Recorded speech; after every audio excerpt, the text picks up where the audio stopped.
Қайырлы күн достар, менің каналыма қош келдіңіздер. Бүгін сіздермен үй жағдайында сырок дайындаймыз. Дүкеннен алғанша осылай үйде өзіңізге дәмді әрі пайдалы етіп сырок дайындап көріңіздер. Видеоны міндетті түрде соңына дейін қараңыздар.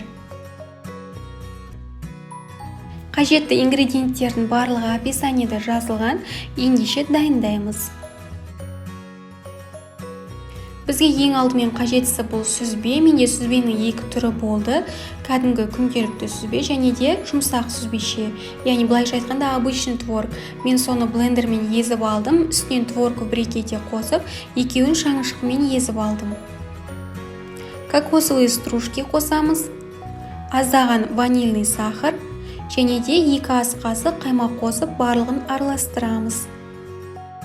2 ас қасықтан алып, сыроктың формасын жасаймыз.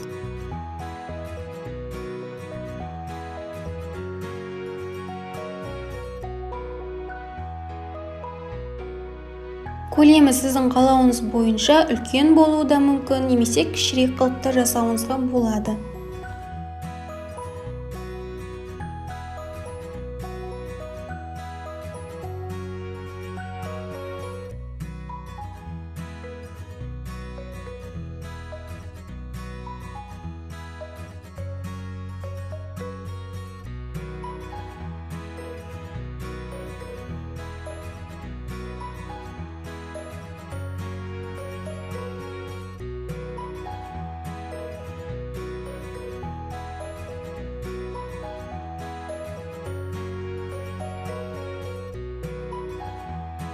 Бұл жерде бір ескеретіні қаймақты қатты көп қосудың қажеті жоқ. 1-2 ас қасық қоссаңыз жарайды, өйткені қатты сұйық болып кетсе де дұрыс формасы шықпайды.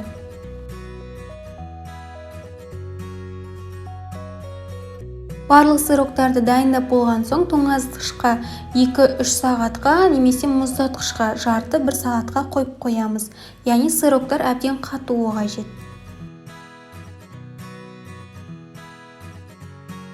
Ол уақытқа дейін шоколадты глазур дайындаймын. Ол үшін горький шоколад және сүт қосып, микроволновкада ерітіп аламын. Глазур қатты сұйықта емес және қатты қою да болмауы қажет. Алдын ала грецкий орех және миндальды блендермен ұсақтап аламын. Қатты ұнтақтаудың қажеті жоқ. Кішкене ұсақтап алып, осы шоколадты глазурға қосып араластырамын.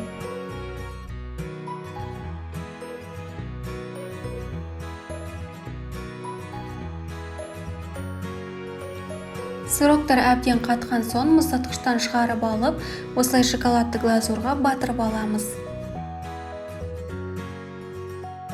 Жұқа пышақтың ұшымен осылай шоколадты глазурға салып, батырып аламыз. Жан-жағын қасықпен де дұрыстап жүруге болады.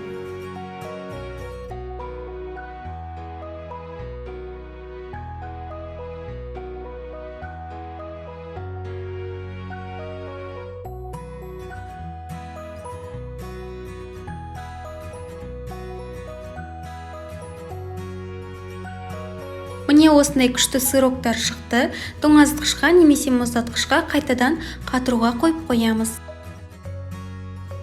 Маған өзіме өте ерекше ұнады, өте дәмді болып шықты. Міндетті түрде дайындап көріңіздер. Үй жағдайында осылай оңай және тез дайындауға болады. Видеоны соңына дейін қарағандарыңыз үшін рахмет. Міндетті түрде лайк басып қойыңыздар. Сұрақ болса сұрақ қойып, пікір қалдыруды ұмытпаңыздар.